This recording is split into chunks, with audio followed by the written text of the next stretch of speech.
Hello friends, स्वागत है एक बार फिर से आप सभी का हमारे यूट्यूब चैनल में। और दोस्तों, आज से इंग्लिश का सेट शुरू होने वाला है और आज ये सेट नंबर 1 है, जहाँ पे आपको एरर के क्वेश्चन आपको यहाँ पे मिलेंगे। ठीक है, फिलर के क्वेश्चन आपको यहाँ मैं कराने वाला हूँ, सेंटेंस इम्प्रूवमेंट मैं कराने वाला हूँ, एंटोसैनो हो गया टॉपिक, इडियम फ्रेज हो गया आपका, क्लोज टेस्ट हो गया, ठीक है, फ्रेजल वर्ब हो गया। जैसे जितने भी इंपॉर्टेंट टॉपिक हैं जो कि एमटीएस में, सीएचएसएल में, सीजीएल में, सीपीओ में, एसएससी स्टेनो में, bank, high court, civil court का जो रिसेंट पेपर होने वाला, इन सारे के सारे एग्जाम में काम आने वाले हैं। ठीक है, तो आप वीडियो को शुरू से अंत तक देखिएगा। आपको कैसा लगा वीडियो हमें कमेंट करके ज़रूर बताइएगा, और इसमें आपके कितने स्कोर बन रहे हैं ये भी हमको कमेंट करके बताइएगा। तो चलिए पहला क्वेश्चन यहाँ से शुरू करते हैं और सेट नंबर 1 आज होने वाला है। पहला आपका देखेंगे यहाँ पे सेंटेंस इंप्रूवमेंट। देखिए, कई बार क्या होता है कि आप लोग क्वेश्चन को पढ़ते नहीं बढ़िया से और गलत टिक कर देते हो, तो इसलिए आप क्वेश्चन को बढ़िया से पढ़िए। ठीक है, और कहीं ना कहीं सेंटेंस अगर इम्प्रूवमेंट की बात हो रही है, जहाँ पे सेंटेंस इम्प्रूवमेंट होगा वो डायरेक्ट किस पे बेस्ड होगा, वो कहीं ना कहीं आपके रूल बेस्ड होने वाले हैं। ठीक है, तो बस सिंपल सा ट्रिक आप यहाँ पे देखिएगा और इसे आप कर पाइएगा। ठीक है, वो ट्रिक क्या होगा आप ध्यान देखिएगा। यहाँ पे ध्यान दीजिएगा कि क्या लिखा हुआ, there are many communicable diseases and almost all communicable diseases could be prevented. यहाँ पे सेंटेंस इस प्रकार लिखा रहेगा और यहाँ पे अंडरलाइन किया रहेगा। ठीक है, तो यहाँ पे अंडरलाइन जो वर्ड है इसमें क्या इम्प्रूवमेंट होगा या नहीं होगा ये आपको टिक करना होगा। ठीक है, पहला सेंटेंस यहाँ पढ़ते हैं, देयर आर से पता चला है कि क्या है, ये बात तो प्रेजेंट में है। ठीक है, ये बात जो है प्रेजेंट में है।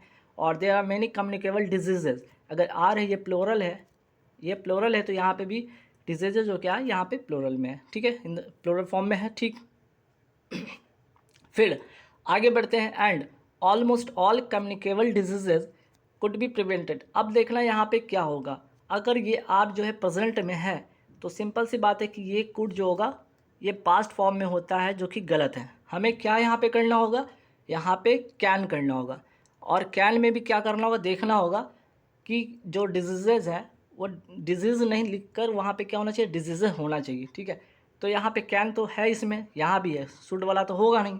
अब देखना है कि कम्युनिकेबल है, दोनों में सही है, डिजीज़ होगा या डिजीज़ होगा, तो आंसर जो होगा आपका डिजीज़ होगा। ठीक है, आपका जो आंसर होगा वो क्या होगा, डिजीज़ होगा। ठीक, चलिए आगे बढ़ते हैं सवाल पे। चलिए नेक्स्ट सवाल पे आते हैं। They spend many ideally hours, यहाँ पे देख रहे हैं फिर से अंडरलाइन क्या हुआ है यहाँ पे, ideally hours just sitting in the sun. अब सिंपल बात है, दे स्पेंड क्या समय बिताते हैं कहाँ पे, just sitting in the sun. Sun means की धूप खिली हुई है और उसमें वो बैठ के इसी तरह से क्या कर रहे हैं, समय को बिता रहे हैं, है ना। इस तरह से देखते होंगे, ये सेंटेंस इस प्रकार से बना हुआ है। अब सवाल है कि यहाँ पे क्या होगा, आइडियली आर्स होगा, आइडियली आर्स होगा, आइडल आर्स होगा। तो यहाँ पे ध्यान दीजिएगा, आइडल एक होता है, एक तो होता है आइडियल होता है। आइडियल का मतलब होता है आदर्श। ठीक है, आइडियल का मतलब क्या होता है, आदर्श। फिर अगर हम बात करते हैं आइडल, आईडीएलई, आइडल का मतलब होता है बेकार, इसी तरह से बैठा होना, है ना, क्या होना, बेकार या बिना काम के, बिना काम के, है ना। और एक होता है आइडल, आइडल का मतलब होता है मूर्ति, है ना, आइडल का मतलब होता है मूर्ति। अब यहाँ पे देखें कि बात हो रही है स्पेंड, स्पेंड किसका क्या हो रहा है, स्पेंड समय का, टाइम का क्या हो रहा है, स्पेंड हो रहा है। तो समय का जब स्पेंड हो रहा है, और इसी तरह से जस्ट सिटिंग मीन्स कि इसी तरह बैठ कर बिना काम के, तो वहाँ पे हम क्या यूज़ करेंगे, I D L E use करेंगे। तो जहाँ पे आई डी एल ई देखेंगे वहाँ पे वो टिक करेंगे आइडल्स। ठीक है, आइडियली, आइडियल का मतलब होता है, पे मैंने यहाँ लिखा है आदर्श होता है, और आइडियली जैसा कोई वर्ड होता नहीं है, इसे काटेंगे, और आइडल का मतलब होता है मूर्ति। ठीक है, चलिए नेक्स्ट सवाल पे आते हैं। To tell you the truth, I am not there last night. ठीक है, I am not there last night, मैं आपको बता रहा हूँ कि मैं वहाँ पिछली रात नहीं था। ठीक है, ये सेंटेंस का मतलब अब है यहाँ पे कि अब जो यहाँ पे अंडरलाइन देख रहे हैं यहाँ पे क्या होगा, ये चार ऑप्शन आपके सामने हैं, इज है, वॉज है, वर। क्या करेंगे आप, ट्रिक क्या होगा यहाँ पे, देखिए ट्रिक यहाँ पे ये अप्लाई होगा कि आप यहाँ पे देखेंगे लास्ट नाइट, लास्ट नाइट का मतलब होता है पास्ट, और जब पास्ट आप देखेंगे तो ठीक है, इज तो होगा नहीं, इज होगा नहीं। अब यहाँ पे वॉज भी है और वर भी है। अब आप कन्फ्यूज होंगे कि दोनों में सब क्या करना है, तो अब खुद ही सोचिए कि आई के साथ क्या लगता है, आई के साथ वॉज लगता है। ठीक है, तो आप टिक करेंगे वॉज में। क्लियर, चलिए नेक्स्ट सवाल पे आते हैं। The sheriff arrested the hoodlums for playing with the law. Underline जो किया हुआ है, ठीक है, यहाँ पे हुडुलम्स नहीं होगा, यहाँ पे प्लेइंग अंडरलाइन कीजिए, यहाँ पे इसका मतलब पूछा गया कि क्या होगा, ठीक है। द शेरिफ अरेस्टेड, शेरिफ का मतलब होता है जो जिले का प्रधान होता है, इसका मतलब होता है जिले का प्रधान, जिले का कोई प्रधान जो भी हो, ठीक है। अरेस्टेड द होडुलम, होडुलम्स का मतलब क्या होता है, बदमाश या लफंगा जिसको कहते हैं, बदमाश या लफंगा जिसको कहते हैं, ठीक है। तो क्या हुआ, उसे अरेस्ट किया गया फॉर प्लेइंग। अब देखिए लॉ का मतलब होता है कानून या नियम, जो भी कानून होते, अब कानून को क्या कर रहे, वो लोग कानून के साथ खिलवाड़ कर रहे हैं। तो ऐसे लोग जो लफंगे होते हैं, बदमाश होते हैं, वो कानून को क्या करते हैं, टॉजिंग करते हैं, क्रैकिंग करते हैं, नहीं, वो ब्रेक करते हैं, वो रूल को, वो लॉ को क्या करते हैं, कानून को क्या करते हैं, ब्रेक करते हैं। तो प्लेइंग की जगह पे क्या आप करेंगे, ब्रेक करेंगे, करेक्ट होगा आपका आंसर, ठीक है। चलिए नेक्स्ट सवाल है कि प्लीज़ एग्जामिन माई होमवर्क। अब देखिए होमवर्क को क्या किया जाता है, होमवर्क को टीचर क्या करते हैं, एग्जामिन थोड़ी करते हैं, वो तो चेक करते हैं ना, सिंपल सा आंसर था, ठीक है। ट्रिक यही कि होमवर्क, ट्रिक यही है कि होमवर्क को क्या करते हैं, एग्जामिन नहीं करते बल्कि चेक करते टीचर। चलिए नेक्स्ट सवाल, a strict law were passed so that this cruel custom was no more. अब देखिए जब स्ट्रिक्ट लॉ पास होगा तो इससे क्या होगा, जो क्रूअल कस्टम, कस्टम जो जो होता है रीति रिवाज है ना, जो पुरानी रीति हो गया, रिवाज हो गया, रीति रिवाज या पुरानी धारणा जिसको कहते हैं, पुरानी धारणा जिसको कहते हैं, है ना, वो क्या होगा, नो मोर। नो मोर का मतलब क्या होता है, नो मोर का मतलब होता है डेथ होता है, ठीक है। अब यहाँ पे पुरानी रीति रिवाज का रिलेशन तो नो मोर से नहीं होगा, मर थोड़ी जाता है ना। कस्टम क्या होता है, जो पुरानी रीति, जो प्रथा है, जो प्रथा है, जो रीति है, जो पुरानी धारणा है, जब स्ट्रिक्ट लॉ होगा तो उससे क्या होगा, वो क्या करेगा, पुरानी धारणा को इराडिकेट कर देगा। इराडिकेट का मतलब जड़ से ख़त्म कर देगा, जड़ से ख़त्म कर देगा, है ना, कर देगा। तो यहाँ पे नो मोर जैसा कोई वर्ड होगा नहीं, ख़त्म कर देगा, है ना। चलिए, तो strict law were pass so that this cruel custom was eradicated, ठीक है। अब रहा वो वाइप, वाइप ऑफ का मतलब क्या आता है, पोंछ कर मिटाना। फिर आगे बढ़ते हैं, यहाँ पे देख रहे हैं do away with, do away with का मतलब समाप्त करना, है ना। अगर इसका मीनिंग जानना चाहते हैं तो लिख सकते हैं समाप्त करना, डू अवे विथ मतलब समाप्त करना। तो कुछ ऐसी बातें हैं जो कि आप स्क्रीनशॉट लेकर रखिएगा, आपके एग्जाम में एक नोट्स बना लीजिए जो कि आपके एग्जाम में काफ़ी हेल्पफुल होने वाला है। चलिए अब देखते हैं यहाँ पे क्या है, if only he can swim. ये डायरेक्ट आपका क्या है, यहाँ पे कैन के बजे के जगह पे क्या होने वाला ये आपको बताना है, ठीक है। यहाँ पे अंडरलाइन गलत जगह कर दिया गया, अंडर कैन की जगह पे क्या होगा, जब आप ध्यान रखिएगा, जब आप ध्यान रखिए इफ़ ओनली, जैसे कास्ट से कुछ वर्ड इस तरह से आए तो सब्जेक्ट प्लस वहाँ पे क्या होगा, पास्ट मॉडल का यूज़ करते हैं। नोट कर लीजिएगा, ठीक है, ये रूल है आपका, ये नोट कर लीजिएगा, ये आपका ट्रिक बनेगा। जहाँ पे ऐसे सेंटेंस देखेंगे इफ़ ओनली ही कैन नहीं, ही कुड होगा, है ना, क्या होगा, ही कैन का क्या होगा, कुड होगा, ठीक है। चलिए अब आते हैं इडियम फ्रेज पे, आते हैं इडियम फ्रेज से रिलेटेड सवाल भी आते हैं एग्जाम में। जैसे I am all ears to listen, LIS कर लीजिए, LISTEN, listen to your stories of chivalry. Chivalry का मतलब होता है क्या है, शिष्टता से, शिष्टता से, है ना, आदर से, शिष्टता से, बढ़िया से। I am all ears to listen your stories. अब स्टोरीज को क्या कर रहे, शिष्टता से क्या कर रहे कि अगर कोई स्टोरी होता है, आप सोचिए स्टोरी जो होता है, स्टोरी को जब आप सुनते हैं ना, क्या करते हैं, सुनते हैं तो क्या होता है, आपके अंदर एक ईगरनेस आता है, उत्सुकता आती है कि इसके बाद क्या होगा, इसके बाद क्या होगा, है ना। तो यहाँ पे जो आंसर होगा ऑल ईयर्स का मतलब होगा आपका ईगर होगा। ऑल ईयर्स का मतलब क्या होगा, उत्सुकता से सुनना, है ना, उत्सुकता, उत्सुकता से किसी चीज़ को सुनना, है ना, सुनना। ऑल ईयर का मतलब होगा यहाँ पे ईगर, ईगर, ठीक है। चलिए हो गया, ऑल ईयर्स का मतलब ईगर, रट लीजिएगा। इडियम फ्रेज ऐसा ही एग्जाम में आपके पूछे जाते हैं। फिर देखें नेक्स्ट सवाल, माई कलीग, जो आपके सहपाठी जो साथ पढ़ने वाले, my colleague made his mark as a lawyer at an early age. अब क्या किया, वो जो माई कलीग है, उसका जो दोस्त है, मित्र है, वो कम ही एज में, है ना, बहुत ही कम एज में, एज अ लॉयर, लॉयर के रूप में क्या किया, अपना पहचान बनाया। मेड हिज मार्क का मतलब क्या होता है, अपना पहचान बनाना, अपनी अपनी पहचान, पहचान बनाना, तो अपनी पहचान बनाया। अब यहाँ पे क्या होगा, दिस डिज़ायर टू बी नहीं, सिक्योर्ड गुड मार्क्स नहीं, क्रिएटेड वैकेंसीज नहीं, डिस्टिंग्विश्ड हिमसेल्फ मीन्स कि अपनी पहचान बनाना। मेड हिज मार्क्स मीन्स क्या होगा, डिस्टिंग्विश हिमसेल्फ। नेक्स्ट सवाल देखते हैं इडियम फ्रेज का क्या है, a burning problem. A burning problem का सीधा सीधा मतलब होगा एन अर्जेंट या इम्पॉर्टेंट प्रॉब्लम, ठीक है। सीधे से रट लीजिएगा, बर्निंग प्रॉब्लम का मतलब होगा वन से रिलेटेड होगा नहीं, डेंजरस प्रॉब्लम होगा नहीं, अर्जेंट प्रॉब्लम, ठीक है, प्रॉब्लम दैट इज ऑब्वियस नहीं होगा। नेक्स्ट सवाल पे आते एन एक्स टू ग्रीन। कई बार आपने देखा एसएससी के एग्जाम में या बहुत ऐसे एग्जाम में भी आपने देखा एन एक्स टू ग्रीन का जो आपका इडियम फ्रेजेस आते हैं, इडियम जो डायरेक्ट एग्जाम में पूछ लिए जाते हैं ना।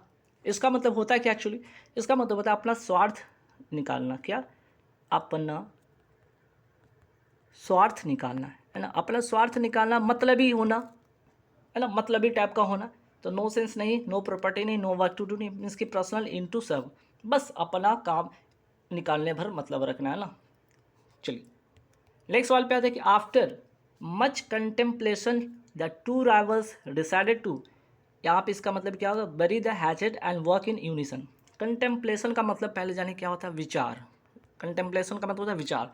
अब आफ्टर मच कंटेम्पलेशन, काफ़ी विचार के बाद जो दो राइवल थे, प्रतिद्वंदी है ना, प्रतिद्वंदी जो दो प्रतिद्वंदी थे, डिसाइडेड किए चलो ठीक है अब हम लोग क्या करें, यूनिसन मतलब क्या, एकता के साथ है ना, एकता के साथ क्या करेंगे, काम करेंगे। तो बरी द हैचेट, हम करेंगे क्या करेंगे, इसके लिए हम सुलह कर लेंगे। बरी द हैचेट का मतलब क्या होगा, गेट रिकनसाइल का मतलब सुलह कर लेना।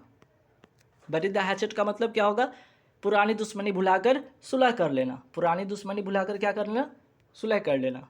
चलिए अब यहाँ पे देखिएगा, choose the word opposite in meaning. Opposite in meaning को कहते हैं एंटोनिम, इसके उल्टा है ना, इसका मतलब क्या होता है, उल्टा। अब हैस्टन का मतलब होता है क्या है, हैस्टन का मतलब होता है जल्दी।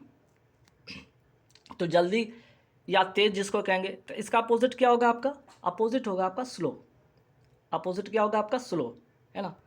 ये इसका करेक्ट आंसर होगा, सी नंबर इसका करेक्ट आंसर होगा। और अगर पूछा जाए ऑब्स्टक का मतलब क्या होता है, ऑब्स्टक का मतलब होता है बाधा पहुंचाना, है ना। ऑब्स्टक का मतलब होता है बाधा पहुंचाना। लैक का मतलब होता है कमी होता है ना। लैक का मतलब लिखना है तो कमी लिख लीजिए। इसका मतलब होता है कम इंस्ट्रक्ट मतलब क्या, इंस्ट्रक्शन देना, है ना, निर्देश देना। ऑब्स्टक मतलब होता है बाधा, ठीक है। चलिए नेक्स्ट सवाल पे आते हैं। बोल्ड का मतलब होता है यहाँ पे, बोल्ड का मतलब होगा साहसी। बोल्ड का मतलब होता है साहसी। अब साहसी का जो होगा अपोजिट क्या होगा, साहसी का अपोजिट होगा टिमिड का मतलब होता है क्या है, डरपोक। टिमिड का मतलब होता है डरपोक। और ब्रेव का मतलब आप लोगों को पता है कि साहसी होता है। वेल्दी का मतलब होता है धनी। ब्यूटीफुल का मतलब सबको पता है सुंदर। नेक्स्ट सवाल पे देखेंगे, ये भी काफ़ी इंपॉर्टेंट सवाल है, कई बार एसएससी के एग्जाम देखने को बना होगा, चाहे सीएचएसएल का हो, एमटीएस का हो, सीजीएल का हो, कोई भी एग्जाम हो। जक्स्टापोजिशन का मतलब होता है नज़दीक, अगल बगल। जक्स्टापोजिशन का मतलब नज़दीक या अगल बगल मीन्स कि पास पास, है ना, पास कोई चीज़ पास करना, पास होना, इस टाइप का वर्ड होगा, इसका मतलब जक्स्टापोजिशन। तो इसका अपोजिट जो होगा सेपरेशन का मतलब क्या, हम लोग कहते हैं अलग करना, इसको कहते हैं अलग करना, ठीक है। तो अपोजिट इसका हो जाएगा सेपरेशन हो जाएगा। प्रॉक्सिमिटी का मतलब होता है, इसका मतलब नज़दीकी होता है, जस्ट लाइक आपका जस्टापोजिशन का साइनो हो सकता है। रिमोटनेस का मतलब होता है दूरी, ठीक है, दूरी होगा। और टर्मिनेशन का मतलब होता है समाप्ति। तो जस्टापोजिशन का जो होगा एंटोनिम्स वो होगा सेपरेशन, ठीक। चूज़ का मतलब क्या होता है, चुनना, सिंपल सी बात है, हम चूज करेंगे। का मतलब होता है चुनना। इसका अपोजिट होगा रिजेक्ट करना, सीधी आंसर होगा रिजेक्ट करना। वांट का मतलब अगर जानना चाहे तो वांट का मतलब होता है क्या है, वांट का मतलब होता है कमी, ठीक है। डिसलाइक का मतलब सबको पता है कि पसंद नहीं करना। डिज़ायर का मतलब इच्छा होता है। आगे बढ़ते हैं। ऑथेंटिक का मतलब क्या होता है, ऑथेंटिक का मतलब होता है प्रामाणिक होता है। प्रामाणिक का उल्टा क्या होगा, या तो प्रामाणिक होगा या असली होगा। तो इसका अपोजिट होगा आपका फिक्सस, मतलब कि नकली कह सकते हैं, काल्पनिक कह सकते हैं। काल्पनिक जो चीज़ होता है वो नकली होता है ना। डेयरिंग का मतलब होता है साहसी होता है। एंटाइसिंग का मतलब होता है आकर्षक। इसका मतलब आंसर तो होगा आपका डी, इसका आंसर होगा डी, ठीक है। लेकिन एंटाइसिंग का मतलब क्या होता है, नोट कर लीजिएगा, ये भी इंपॉर्टेंट वर्ड, आकर्षक होता है। लेजिटिमेट का मतलब होता है वैध, है ना, वैध या वैलिड इसको कहते हैं, ठीक है। नेक्स्ट सवाल, अब आते हैं यहाँ पे choose the words same in meaning, है ना। सेम इन मीनिंग का मतलब क्या होता है? साइनोनिम, है ना, सिनोनिम होता है। जैसे एफ्लुएंट, एफ्लुएंट का मतलब होता क्या है? एक्चुअली में एफ्लुएंट का मतलब होता है धनी, धनी, समृद्ध, है ना, धनी होता है या समृद्ध होता है। तो इसका जो साइनो होगा वो होगा वेल्दी, वेल्दी का मतलब सेम मीनिंग होगा। अगर आप, तो डी इसका करेक्ट आंसर होगा। प्रीसियस जो होता है कि आपका क्या होगा, जो आपका यहाँ पे प्रेशस है वो कीमती होगा। इसका मीनिंग लिखना चाहते हैं लिख सकते हैं, कीमती होगा, प्रेशस का मतलब कीमती। बेनोवलेंट का मतलब होता है उदार, है ना, दयालु। और फ्रेंडली मतलब तो आप लोग को पता ही है। चलिए नेक्स्ट सवाल है सपल, सपल का जो होगा, सपल का मतलब होता है क्या? लचीला, लचीला होता है।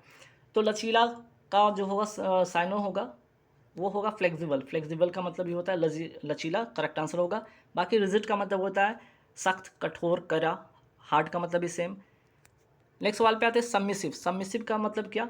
सबमिसिव का मतलब होता है दब्बू टाइप का, है ना। सबमिसिव का मतलब क्या? दब्बू टाइप का, दब्बू टाइप का। तो इसका आंसर जो होगा वो होगा आपका डोसाइल, है ना। डोसाइल का मतलब भी क्या होगा आपका? दब्बू या विनम्र टाइप का, है ना, विनम्र टाइप का। तो आपका सबमिसिव का मतलब होता है डोसाइल। और ये जो तीन मीनिंग है ये भी काफ़ी इंपॉर्टेंट। स्टफ बनना का मतलब होता है क्या? दृढ़ या जिद्दी, है ना, जिद्दी कहते हैं इसको, स्टबर्न। ऑब्स्टिनेट का मतलब क्या होता है? ऑब्स्टिनेट यहाँ पे पहले अनइल्डिंग का मतलब लिख लीजिए, अनइल्डिंग। अनइल्डिंग का मतलब क्या होता है? ये भी इंपॉर्टेंट है। मीन्स कि अनइल्डिंग का मतलब होता है आपका कि ना झुकने वाला, ना झुकने वाला, ना झुकने वाला, या इसको भी कहते हैं दृढ़ कहते हैं, है ना। इसको भी क्या कहते हैं हम लोग? अनिल्ली का मतलब होता है दृढ़ या ना झुकने वाला। और अष्टम्बन का मतलब होता है उसी तरह का जिद्दी या ढीठ जिसको कहते हैं, है ना। फिर आगे देखेंगे ऑब्स्टिनेट, ऑब्स्टिनेट का मतलब क्या होता है? यहाँ पे आप लोग बताइए कि क्या होगा ऑब्स्टिनेट का मतलब? ऑब्स्टिनेट का मतलब भी सेम मीनिंग होगा, जिद्दी, ठीक है। ऑब्स्टिनेट का मतलब भी क्या होगा आपका? जिद्दी ही होगा, ठीक है। चलिए नेक्स्ट सवाल पे आते हैं। देखिए नेक्स्ट सवाल क्या है? रबस्ट, रबस्ट का मतलब क्या होता है? रबस्ट का मतलब होता है मजबूत, मजबूत। तो इसका जो साइनो होगा वो होगा स्टडी, स्टडी का मतलब ही STURD, स्टडी का मतलब ये होता है मजबूत। तो ये इसका करेक्ट आंसर होगा। थिन मतलब पतला होता है, हैवी मतलब भारी, वीक मतलब कमज़ोर। अब आते हैं बार्गेन, बार्गेन का मतलब क्या होता है? बातचीत करना, बातचीत करके किसी चीज़ का हल निकालना, बातचीत करना, निगोशिएट करना। करेक्ट इसका आंसर होगा निगोशिएट। बोनस का मतलब सिंपल है, लाभ होता है। डिस्प्यूट का मतलब झगड़ा होता है ना। और सरप्लस का मतलब होता है आपका अतिरिक्त धन, है ना, या अतिरिक्त, अतिरिक्त जो बचत जिसको कहते हैं, सरप्लस का मतलब अतिरिक्त बचत होगा, ठीक है। चलिए आते हैं फिल इन द ब्लैंक्स पर, देखते हैं। देखिए यहाँ पे जो दोनों क्वेश्चन है दोनों में काफ़ी इंपॉर्टेंट रूल, एक तो आपका प्रीपोजिशन बेस्ड रूल होगा, दूसरा क्वेश्चन टैग वाला है, ठीक है। Admission was dash ladies. अब देखिए यहाँ पे लिमिटेड होगा नहीं, ठीक है। एडमिशन जो होगा लड़कियों के लिए या लेडीज़ों के लिए क्या होगा? उनके लिए आरक्षित होता है। एडमिशन क्या होता है? ये वर्ड ही है आपका ट्रिक बनाएगा कि एडमिशन क्या होता है? आरक्षित होता है, आरक्षित, ठीक है, आरक्षित। तो अब रेस्ट्रिक्टेड बाय होगा या टू होगा? तो ध्यान रखिएगा, रेस्ट्रिक्टेड टू होता है के लिए आरक्षित, है ना, के लिए आरक्षित। तो ये करेक्ट आंसर होगा। रेस्ट्रिक्टेड बाय मतलब बाधा पहुंचाना, बाधित करना, ठीक है। तो रेस्ट्रिक्टेड बाय भी आप करेंगे तो गलत हो जाएगा। रेस्ट्रिक्टेड बाय का मतलब के द्वारा बाधित करना, ठीक है। चलिए और यहाँ पे क्वेश्चन टैग वाला सवाल है। क्वेश्चन टैग का आप लोग को नियम आपको पता होना चाहिए। क्वेश्चन टैग में क्या होता है? जब सेंटेंस क्या होगा? पॉजिटिव में होगा, ये पॉजिटिव होगा, पॉजिटिव, तो क्वेश्चन टैग क्या बनेगा? निगेटिव बनेगा। तो नेगेटिव के लिए हमें क्या करना होगा? विल का विल नॉट करते हैं, विल नॉट के लिए हम क्या करते हैं? वॉन्ट यू, ठीक है। पहले तो विल का विल नॉट करेंगे और जो सब्जेक्ट है उसका आगे सब्जेक्ट रख देंगे, ठीक है, वॉन्ट यू, क्लियर। फिर आते हैं अब एरर पे, देखते हैं find out which part of sentence has error, किस पार्ट में एरर है ना। देखिए there were no furniture in the flat except for a couple of beds. सिर्फ एक कपल ऑफ बेड के अलावा उस फ्लैट में कोई भी फर्नीचर नहीं था। अब देखिए फर्नीचर आप लोगों को पता है कि फर्नीचर में एस या एस क्या करते हैं? लगा के इसको प्लोरल नहीं बनाते हैं, ठीक है। जब ये प्लोरल नहीं अपने आप में क्या होता है? ये हमेशा अपने आप में क्या होता है? सिंगुलर होता है, सिंगुलर होता है। तो इसके लिए हम क्या करेंगे? सिंगुलर सब्जेक्ट का यूज़ करेंगे। तो वॉज यहाँ पे करेंगे, वर्ड नहीं करेंगे। तो रूल आपको यहाँ पे एक रूल मिल गया आपको। एक रूल पहला ये कि आपको फर्नीचर में कभी ऐसे ऐसे नहीं लगाएंगे, ऑलरेडी सिमिलर होगा। और ठीक है, और इसके साथ हम क्या करते हैं? वॉज का यूज़ करते हैं। देयर वॉज नो फर्नीचर, ठीक है, देयर वर फर्नीचर नहीं, ऐसे इसलिए कि इसको प्लूरल नहीं बनाते, ध्यान रखिएगा। देखिए नेक्स्ट सवाल क्या है यहाँ पे, north east India has a beautiful places.